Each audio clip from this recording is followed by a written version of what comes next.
আসসালামু আলাইকুম এভরিওয়ান, আশা করি তোমরা সবাই ভালো আছো। আমি আবারও হাজির হয়ে গেলাম ইতি কিচেন রেসিপিতে, তোমাদের মাঝে আবার একটা নিউ ভিডিও নিয়ে। তো আজকের ভিডিওটা হচ্ছে টাকি মাছের ভর্তা। আমি কিভাবে বানিয়েছি সম্পূর্ণ এখানে দেখতে পাবা। তো টাকি মাছের ভর্তা আমি কিভাবে বানিয়েছি এটা সম্পূর্ণ তোমাদের ভিডিওতে দেখিয়ে দিব। তো এখানে আমি হালকা লবণ দিয়ে নিলাম, তারপরে হচ্ছে চুলাতে চলে যাব।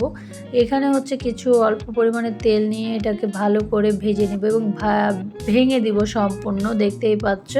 তারপরে এখন এখান থেকে কাঁটাগুলোকে ভালো করে আমি বেছে নেব। অনেকে অনেকভাবে করে থাকে, আমি আমার মতো করে করেছি, আশা করি তোমাদের ভালো লাগবে। দেখতেই পাচ্ছ কাটা সব সারানো শেষ হয়ে গেছে। এখন আমি চুলাতে চলে গেলাম আবারও।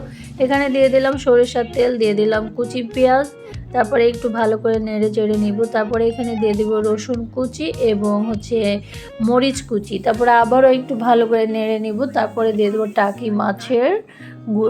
টাকি মাছের যে অংশটি ছিল কাটা বাদ দিয়ে, সেগুলো আমি দিয়ে দিলাম ধনে পাতা।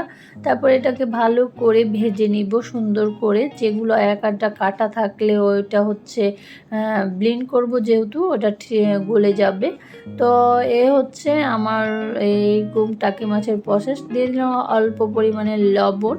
যাদের মনে করো যে লবণ অনেকে হয়তো আগে দিয়ে যদি না হয় তার জন্য দাওয়ানো, এটা তোমাদের ইচ্ছা। তো এখন আমার হয়ে গেছে। তো এখন আমি কি করব, এটা হচ্ছে ব্লেন্ড করে নিব। তো এখন আমি ব্লেন্ডারে দিয়ে দিব। দেখতে পাচ্ছ সবগুলো কি সুন্দর হয়েছে। তোমরা এটা হাতেও মুচকে অনেকে খায়, আমি এটা ব্লেন্ড করে নিব যাতে আরও মজা লাগে খেতে।